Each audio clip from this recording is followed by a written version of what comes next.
في يوم من الأيام سيدنا معاذ بن جبل رضي الله عنه بيمشي زي ما بيمشي كل ليلة على نفس الأرض وتحت نفس السماء وفي نفس الطريق اللي مشيه آلاف المرات. لكن الليلة مختلفة جملة وتفصيلا. الحقيقة إن سيدنا معاذ ما كانش يتصور أبدا إنه على ميعاد مع أجمل جملة ممكن يسمعها في حياته كلها. سيدنا معاذ بن جبل الأنصاري إمام العلماء اللي النبي صلى الله عليه وسلم قال لنا إنه هيجي يوم القيامة سابق كل علماء الدنيا في المنزلة، اللي قال عنه صلى الله عليه وسلم: أعلم الأمة بالحلال والحرام معاذ بن جبل، نعم الرجل معاذ بن جبل، وخذوا القرآن من 4 من ضمنهم معاذ بن جبل. الرسول اللي النبي بعته لليمن علشان ينشر الدعوة وأوصاه ببذل السلام ولين الكلام ولزوم الإيمان. ولما خلاص كان هيبدأ في رحلته قبل ما يسيب المدينة بيمشي معاه النبي صلى الله عليه وسلم علشان يودعه. يا معاذ، إنك عسى ألا تلقاني بعد عامي هذا. ثم يكمل النبي صلى الله عليه وسلم همسه: ولعلك أن تمر بمسجدي هذا وقبري. وبعد كل اللي حكيته لك عن الصحابي معاذ بن جبل، أكيد أنت بتفكر يا ترى إيه الجملة اللي قالها له ليلتها، وهل في أجمل من كل اللي حكيت لك عنه ده؟ الحقيقة إنه أيوه، لسه في أجمل.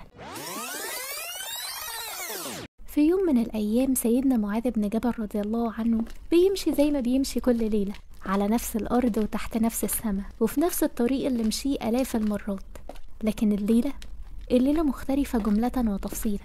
فجأة بيقرب منه النبي صلى الله عليه وسلم وبيمسك بإيديه ويقول له: يا معاذ، والله إني أحبك.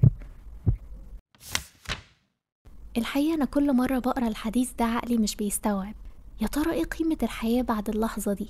إيه اللي ممكن الإنسان يوصله في الحياة يعادل شعوره بالاطمئنان والدفى ده؟ مشاعر مش هنختبرها في حياتنا إلا في حلم جميل مش هينوله منا إلا سعيد الحظ بس. لكن النبي صلى الله عليه وسلم ما بخلش علينا، وورا كل قصة علمنا فيها درس وبشرنا ببشرة. دي سنة من السنن النبوية اللي كتير مننا ما يعرفهاش، بتتلخص في حديث للنبي بيقول فيه: إذا أحب الرجل أخاه فليخبره أنه يحبه.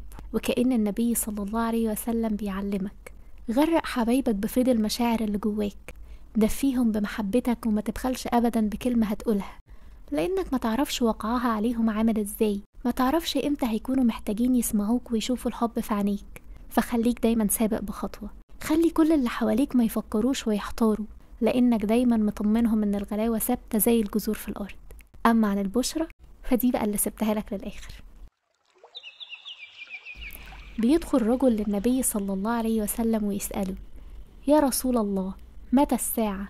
قال: وما أعددت للساعة؟ قال: حب الله ورسوله. قال: فإنك مع من أحببت.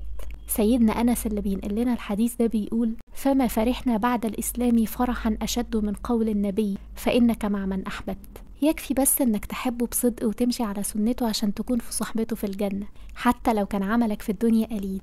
كل اللي عليك إنك تقبل البشرة وخلي النية دي ملازماك طول حياتك.